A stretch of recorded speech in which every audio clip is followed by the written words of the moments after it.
प्रति परिवार 3टी संतान जन्म करंतु आरएसएस रो शताब्दी समारोह रे एपरि परामर्श दैछंती आरएसएस मुख्य मोहन भागवत। से कहछंती प्रति परिवार अन्यून 3टी संतान जन्म करबा उचित। शिशु जन्महार 3 रु कम हेले समाज पछेई जाए। जनसंख्या नियंत्रित हेउ पर्याप्त भी हेउ बोली कहछंती भागवत। से आहुरी भी कहछंती 2002 रो जनसंख्या नीति अनुसार प्रजनन हार 2.1 थिला। एहा सर्वनिम्न। प्रजनन हार कम हेले अस्तित्व संकट देखा देई पारे। प्रति दंपति सर्वनिम्न 3टी संतान को जन्म देवा उचित। 3 रु प्रजनन हार कम हेले समाज निश्चिन्न होइजिब। भारत रे एक सुविचारित जनसंख्या नीतिर आवश्यकता अछि। जनसंख्या असंतुलन जोगु विभाजन सृष्टि होई पारे। यह भू राजनैतिक समस्या सृष्टि करि पारे। सामाजिक आंचलिक स्थिति उपरे यार भी प्रभाव पड़ी पारे। व्यापक निरपेक्ष एवं सार्वजनिक जनसंख्या नीति हेउ सबु समुदाय पई लागू होला भली जनसंख्या नीति आवश्यक बोली मोहन भागवत कहछंती। मोहन भागवत कर से उक्ति आसंत सुनिनेबा। दुनिया में सब शास्त्र कहते हैं, विज्ञान, कि जन्म दर 3 से कम जिनका होता है वो धीरे धीरे लुप्त हो जाते हैं। दूसरा, डॉक्टर लोग मुझे बताते हैं कि 3 संतान होने से बहुत देर नहीं करना विवाह में, और 3 संतान होना, इससे माता पिता का, संतानों का, तीनों का स्वास्थ्य अच्छा रहता है। और जिस घर में 3 संतान है उस घर की वो संतान आपस में ईगो मैनेजमेंट सीख लेती है, इसलिए आगे चल के उनके फैमिली लाइफ में कोई डिस्टर्बेंस नहीं होता। फिर अपने देश की पॉलिसी है, पॉपुलेशन पॉलिसी, वो 2.1 रिकमेंड करती है। अब वो देश का एवरेज 2.1, ये तो ठीक है, लेकिन संतान होती है तो 0.1 संतान कभी होती नहीं। गणित में 2.1 का 2 होता है, लेकिन मनुष्य के जन्म में 2 के बाद 0.1 होता नहीं ना, 3 ही होता है, इसलिए 2.1 मीन्स 3। तो भारतवर्ष के प्रत्येक नागरिक ने यह देखना चाहिए कि अपने घर में 3 होने चाहिए। ये देश की दृष्टि से कह रहा हूं। दूसरा, एक कंसर्न भी है, जनसंख्या एक एसेट है, बोझ भी हो सकता है, कल खिलाना पड़ेगा ना सबको, तो उसी के लिए पॉपुलेशन पॉलिसी रिकमेंड करती है। तो दोनों तरफ से जनसंख्या नियंत्रित रहे और जनसंख्या पर्याप्त रहे, तो 3 होने चाहिए, 3 से बहुत ज्यादा आगे बढ़ना नहीं चाहिए। आरएसएस मुख्य मोहन भागवत जो कथा कहते जे जनसंख्या असंतुलन जोगु विभाजन सृष्टि हो पारे। आरएसएस रो शताब्दी समारोह में मोहन भागवत यह परामर्श देते प्रति परिवार 3टी संतान लेखाएं जन्म करंतु। जदि शिशु जन्म हार 3 रु कम रहुछि ताहले समाज पछेई जाए। प्रजनन हार कम हेले अस्तित्व संकट मध्य देखा देई पारे। तेबे भारत में सुविचारित जनसंख्या नीतिर आवश्यकता अछि। सहयोगी दुष्मंत अच्छा आम सहित अधिक चर्चा पाई। दुष्मंत, जहाँ आरएसएस मुख्य कहते 3टी संतान जन्म कर आवश्यकता रही, नहले आमर अस्तित्व संकट नजर को आसीपे, सविशेष तथ्य आपंठ। देखो बंदिता, जो आरएसएस रो शताब्दी समारोह चली एभली समय रे मोहन भागवत ए प्रतिक्रिया निश्चित भाव में कोटि ना कोटि वर्तमान चर्चार विषय पलटि एवं जातीय राजनीति ठू नहीं राज्य सबु वर्ग रे याकु नहीं आलोचना होची। वास्तविक भाव में वर्तमान समय रे भारतीय संस्कृति, भारतीय समाज बा भारतीय लोके आमे 2 आमर 2 यही पॉलिसी को नहीं आगु को बढ़ुले एवं आपण जानिथिबे जे आमे 2 आमर 1 एभली मध्य स्लोगान नहीं को बढ़ुवा नजर रही। एभली समय मोहन भागवत आरएसएस प्रमुख जेभली ढंगरे कहिसेंती जे आमे 2 आमर 3 अर्थात 3टी संतान उपरे गुरुत्वारोप करिसेंती, ता द्वारा कि समाज संतुलन आसीबो एवं सबु वर्ग बा सबु संप्रदाय याकु मानिवार आवश्यकता रही एवं सबु समुदाय याकु फॉलो करिवार आवश्यकता रही एवं एथिपई जनसंख्या नीति निर्धारण होबार आवश्यकता रही बोली कहिसेंती। वास्तविक भाव में ये मोहन भागवत जो कथा कहिसेंती बा जो बयान रखिसेंती शताब्दी समारोह रे जे आमे 2 आमर 3 प्रत्येक दंपति या मानिबा दरकार या कार्यधारा बा एभली एक मनस्तत्व को नहीं बढ़ियार आवश्यकता रही नहीं चर्चा आलोचना हम और ये बयान को नहीं बर्तमान एक प्रकार डिबेट आरंभ हो जाइए और विभिन्न वर्ग विभिन्न महल समस्ते प्रतिक्रिया रखुंट जो समय कि सारा भारत जनसंख्या वर्ल्ड नंबर 1 पॉपुलेशन कंट्री जितेबाला कहुच्छी जनसंख्या नियंत्रण कथा कहुच्छी आरएसएस प्रमुख मोहन भागवत एभली बयान देवा निश्चित भाव में कौटना कौटी या तर्क वितर्क चलो ये समय जी आग को बढ़ी बढ़ी चलो मोहन भागवतर यही बयान अर्थात आमे दुई आमर तीन केते दूर ग्रहणयोग्य भारतीय लोके या केते दूर ग्रहण करुछंती एवं विभिन्न विशेषज्ञ या केते परिमाण रे ग्रहण करिवे वास्तविक भाव में आमे जतबेले जनसंख्या नियंत्रण कथा कहूचु एवं भारतर जनसंख्या जतबेले बढ़ी चली वर्ल्ड वाइड जितेबाला देखा से भारत हूँ सबुठारु अधिक जनसंख्या थिबा देश तेणु एभली समय मोहन भागवतर यही बयान निश्चित भाव में या कौटना कौटी सबु वर्ग मोहन भागवत एक कथा भी कहछंती दुष्मंत जदि तीनिटी संतान गोटे परिवार जन्म करूछि किबा गोटे दंपति जन्म करूछंती सेमानकर लालन पालन किबा सेमानकर भविष्यत को सुधारिबा क्षेत्र रे भी टिके परिश्रमर आवश्यकता रहिछि सेति पई खर्चांत मध्य हेबे सेही दंपति तो से क्षेत्र रे राज्य सरकार किबा केंद्र सरकार निर्दिष्ट भाव में जनसंख्या नीति आनिबा पई ऊपर भी से फोकस करूछंती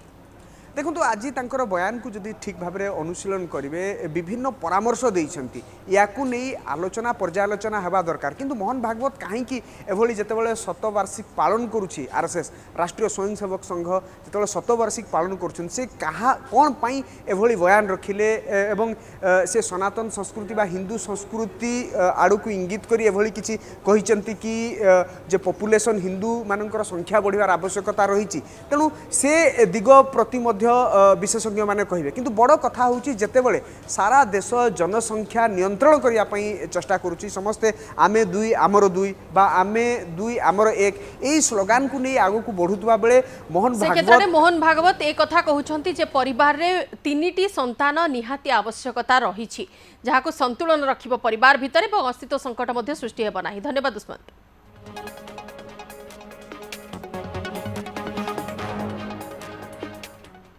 यूक्रेन उपरे रूसियार प्रचंड आक्रमण कीव उपरे 600 रु अधिक मिसाइल एवं ड्रोन माड़ करिछि मस्को ए भयंकर आक्रमण रे यूक्रेन 14 जनकर मृत्यु होइथिबा बेले 48 जन आहत होइछन्ति एने सूचना दैछन्ति यूक्रेन राष्ट्रपति वोलोदिमिर जेलेंस्की मस्को सेनार आक्रमण रे क्षतिग्रस्त होइछि यूरोपीय यूनियन रो बिल्डिंग पुतिन को ए आक्रमण को विश्वर बड़ बड़ नेता निंदा करिछन्ति एहा मानव जाति प्रति बड़ आक्रमण बोली जेलेंस्की कहिछन्ति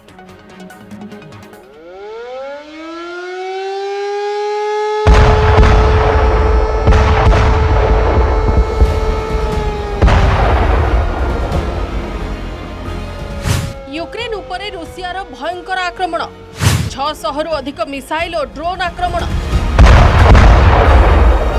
3 वर्षरु अधिक समय धरी चली रूसिया यूक्रेन मध्य युद्ध किछि दिनर नीरवता परे पुणी थरे यूक्रेन राजधानी कीव उपरे बड़ आक्रमण करिछि रूसिया ए हेउछि आक्रमण समयर सीसीटीवी रो दृश्य भयंकर भावे आक्रमण करिछन्ति मस्को सेना रूसिया 600 रु अधिक मिसाइल और ड्रोन आक्रमण करिथिबा कहिछि यूक्रेन मस्को टार्गेट रे थिला यूक्रेन राजधानी कीव एई आक्रमण रे 14 जन लोकंकर मृत्यु होईछि मृतकंक मध्य अछंती 3 जन शिशु सेहीपरि 48 जन आहत होइछन्ति आहतंक तुरंत चिकित्सा पई हॉस्पिटल रे भर्ती करा जाईछि गुरुतरंक संख्या अधिक थिबारु मृत्यु संख्या बढ़िबा नै आशंका करा जाउछि रूसिया सेनार आक्रमणर टार्गेट रे थिला कीव रे थिबा यूरोपीय यूनियन रो बिल्डिंग जहाँ बहु मात्रा क्षयक्षति होइछि ए बिल्डिंग को टार्गेट करथिले रूसिया सेना आउ टार्गेट हिट हेबा परे व्यापक क्षयक्षति होइछि बिल्डिंग रो अनेक अंश भुसुड़ी पड़िथिबा बेले जरूरी कागज पत्र पोड़ी पाउंस हो जाइछि ए आक्रमण को निंदा करिसंती यूरोपियन काउंसिल सभापति आंटोनियो कोस्टा ट्वीट करि से कहिसंती मस्को सेनार आक्रमण रे कीव रे व्यापक क्षयक्षति होइछि तेबे एथिरे कोनोसी सदस्यंकर किछि भी क्षयक्षति होई नथिबा जणा पड़िछि सेपरि यूक्रेन राष्ट्रपति वोलोदिमिर जेलेंस्की ट्वीट करी रूसियार आक्रमण को निंदा करिबा सह एहा मानव जाति प्रति बड़ विपद बोली दर्शाइछन्ति रूसिया केबे भी युद्ध समाप्त करिबा पई चाहू नाही बरং अधिकरु अधिक आक्रमण करुथिबा कहिछन्ति जेलेंस्की ए हेउछि आक्रमण परर दृश्य एक विशालकाय बिल्डिंग क्षयक्षति होइछि बिल्डिंग रो बहु अंश माटी रे मिसिछि सबु किछि भांगी रोजी छारखार होई जाइछि पार्किंग रे थिबा गाड़ी मध्य नष्ट होइछि आक्रमण पूर्वरु बहु लोक घर छाड़ी बाहर को चली आस्थिले आक्रमणर भयावहता सेमानक आखिर लुहरु बारी होई पडुछि एपटे युद्धकालीन भित्तिरे चलिछि उद्धार कार्य युद्ध शेष करबा पई अमेरिका लगातार भावे प्रयास जारी रखिछि भारत समेत बड़ बड़ राष्ट्र शांति जरिया समस्यार समाधान पई प्रयास करि आछुछंती हेले युद्ध थमिबा परिवर्ते रूसिया आक्रमण जारी रखिछि आउ एथिरे निरीह लोकंक जीवन जाउछि bureau report news 8 India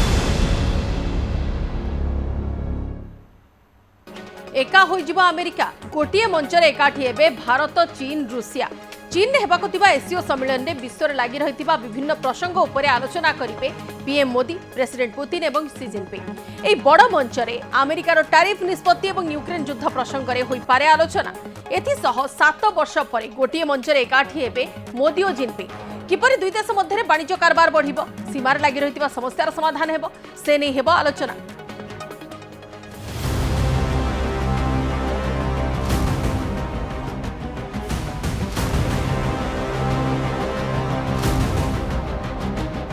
ACO मंचरे एक हेबे तीन बड़ नेता नरेंद्र मोदी सी जिनपिंग व्लादिमीर पुतिन भारत और चीन मध्य हेबो द्विपाक्षिक आलोचना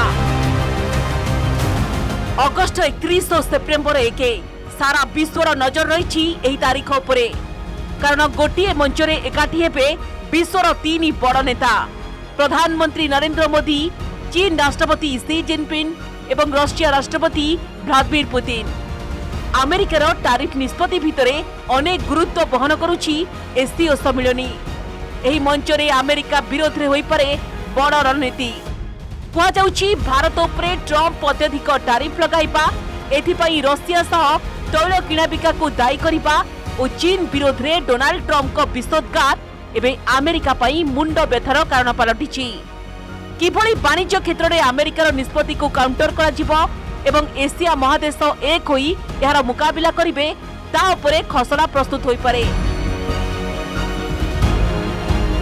डोनाल्ड ट्रम्प को टैरिफ निष्पत्ति भितरे भारत पई आगामी किछि दिन अनेक गुरुत्व बहन करूछि कारण चीन रे हेबाकु थिबा एसीओ सम्मेलन रे शामिल हेबाकु जाउचंती प्रधानमंत्री नरेंद्र मोदी 7 वर्ष परे गोटिए मंचरे एकाठी हेबे पीएम मोदी और चीन राष्ट्रपति सी जिनपिंग एसीओ सम्मेलन रे अमेरिका नेउथिबा टैरिफ निष्पत्ति उपरे आलोचना होई पारे सेही भली सीमा पार आतंकवाद प्रसंग रे पाकिस्तान को घेरिबाकू रणनीति प्रस्तुत होई पारे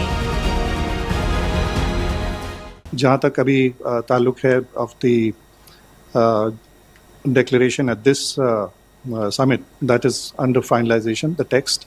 We are working with other members and partners to see that there should be a reiteration of the strong condemnation of terrorism, including cross-border terrorism. But the text is under finalization. PM Modi और सी Jinping का मध्य हेबो द्विपाक्षिक आलोचना एही बड़ बैठक पई भारत 5 सूत्री agenda प्रस्तुत करिथिबा जणा पड़िछि भारत और चीन सीमारे लागि रहिथिबा विवाद कम करिबा भारत और चीन मध्य सीधासलख विमान सेवा दुई देश मध्य वाणिज्य कारबार बढ़ाइबा भारत और चीन मध्य लागि रहिथिबा संपर्क रे सुधार आनिबा गोटे पटे एसीओ भली बड़ मंच अन्य पटे चीन राष्ट्रपति सी जिनपिंग को सह आलोचना मोदी को 2 दिनिया चीन गस्त आंचलिक वैषयिक कूटनीति क्षेत्र में अनेक गुरुत्व बहन करुछि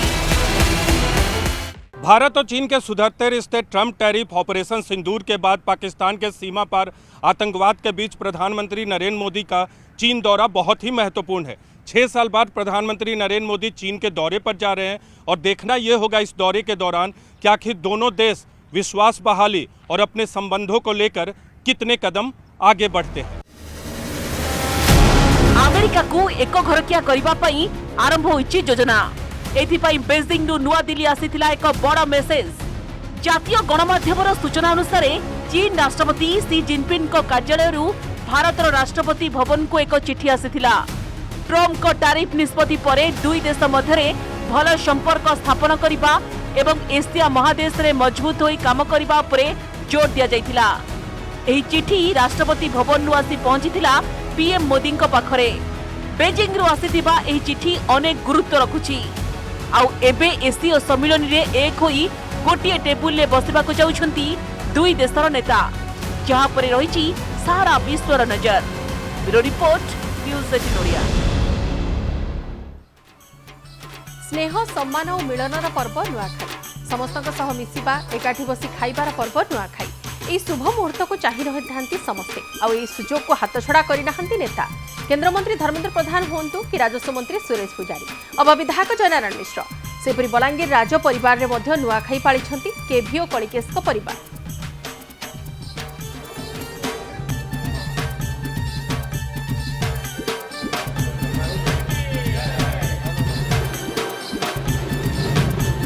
नुआखाई एकता और भाईचारार पर्व, समस्तଙ୍କୁ एकाठी करिथाए एही कृषि भित्तिक पर्व।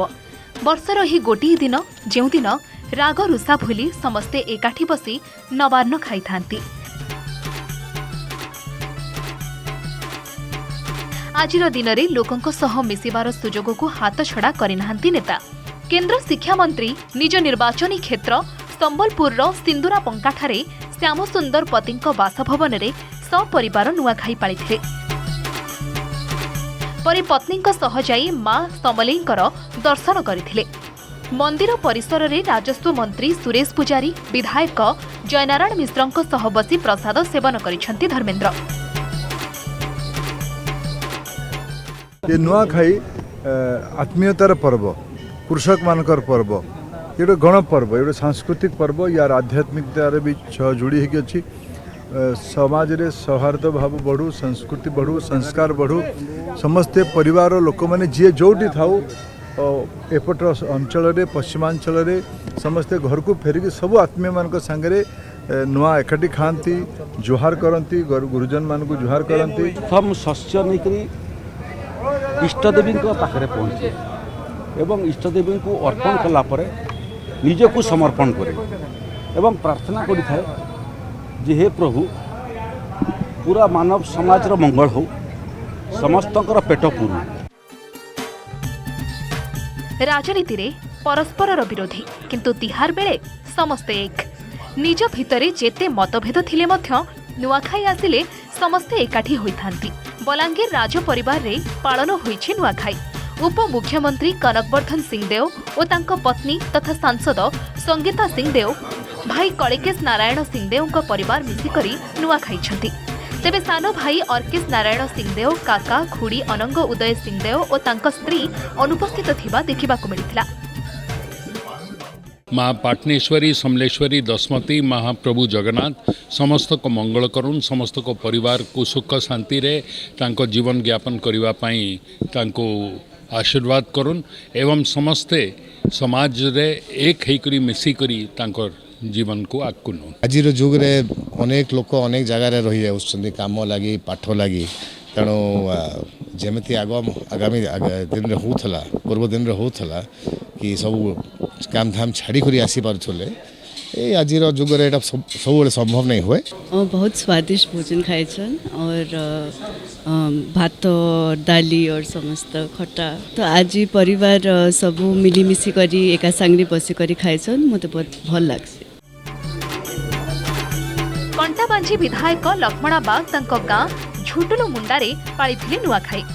घर को घर बुली समस्तंकु जणाइथिले नुआखाईर शुभेच्छा। नवान्न भक्षण परे होइथिला जुहार भेट कार्यक्रम। सानमाने बड़मानंकु जुहार करी आशीर्वाद नेइथिले। संबलपुरु त्रिविक्रम प्रधान, बलांगीरु चंद्रभानु मोलाण, न्यूज 18 ओडिया। किए जन्मदिन में केक काटुला तो किए परिवार सह हस खुशी समय बिताउला। हठात यही समय भुशुड़ा आपार्टमेंट आउ चलीगला 17 जीवन। महाराष्ट्र पालघर में 4 महला कोठा भुशुड़ी 17 जनकर जीवन जाइछि। 11 जन आहत होइछन्ति। भुशुड़ी पड़िथिबा 4 महला कोठाटी पालघर नारंगी अंचल रे थिबा रामाबाई आपार्टमेंटर एक अंश विशेष कोठार किछि अंश भुशुड़िबा परे बाकी अंश को भांगी दिया जाइछि। मंगलवार विलंबित राति रे कोठाटी भुशुड़ी पड़िथिला एवं तुरंत अग्निशम बाहिनी पहुंची उद्धार करथिले। गुरुवार सुधा मोट 17 जनकर मृतदेह मिलिछि। घटना रे आपार्टमेंट निर्माण करिथिबा बिल्डर संस्था विरोध में कार्यानुष्ठान निया जाइछि। 2011 मसीह निर्माण होइथिला 4 महला कोठा। 15 वर्ष भितर किपरि एवं केउ परिस्थिति रे ताहा भुशुड़ी पड़िला ताकू नै उठिछि अनेक प्रश्न। मृतकों प्रति संवेदना जणाइबा सह दोषी विरोध में कड़ा कार्यानुष्ठान ग्रहण कराଯିବ ବୋଲି महाराष्ट्र मुख्यमंत्री देवेंद्र फडणवीस କହିଛନ୍ତି।